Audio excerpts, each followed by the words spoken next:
Now investigating the theater shooting, new documents obtained by the CALL7 investigators show the University of Colorado psychiatrist treating the theater shooting suspect was apparently looking at him as a high-risk threat.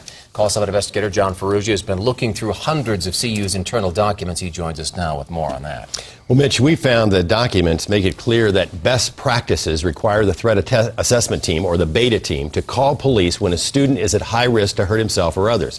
What's more, that call is to be made when beta staff believe a person has taken what is noted as preparatory steps to act.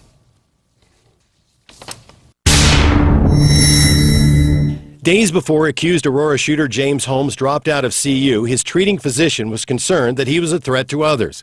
And as CALL7 investigators first reported, Dr. Lynne Fenton called campus police. Now, documents obtained by 7 News include this threat matrix. It outlines how to deal with various threats by disturbed students or staff. It's broken down into 5 priority levels. The document indicates only at level 4, labeled high risk, is the threat assessment team to initiate contact to facilitate a law enforcement response. Sources familiar with the investigation have confirmed to us that Dr. Fenton, who had been treating Holmes for weeks, called campus police to initiate a background check on him. Her concern about the possibility of Holmes harming others was so serious that she broke confidentiality, giving his name to a police officer. But even after she called CU police and at least one other beta team member to discuss Holmes, she apparently failed to follow up and do other things suggested in the high-risk category, like develop an active monitoring and management plan and possible liaison with local police to compare red flags.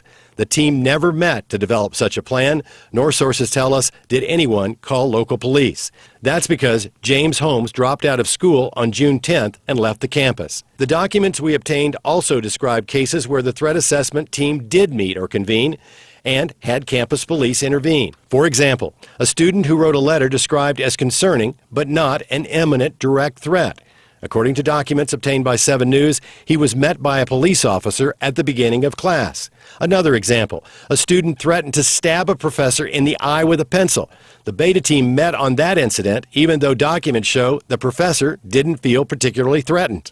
And a student upset about his grades told a teacher he would not sit back and take it. Records obtained by 7 News show that police were called to the photo lab to talk to that student.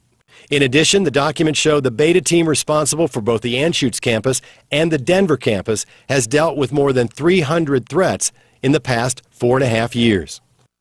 Now, 2 weeks ago, university officials told us there were no fixed policies for when the beta team must act. But after the CALL7 investigators examined internal documents and found clear evidence to the contrary, including that threat matrix document, a spokesperson admitted that, in fact, the documents represent the national best practice the team tries to follow.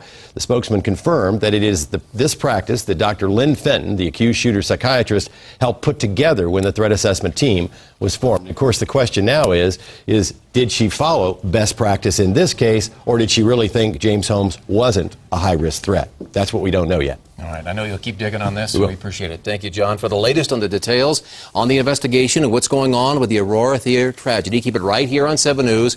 You can also check out the denverchannel.com.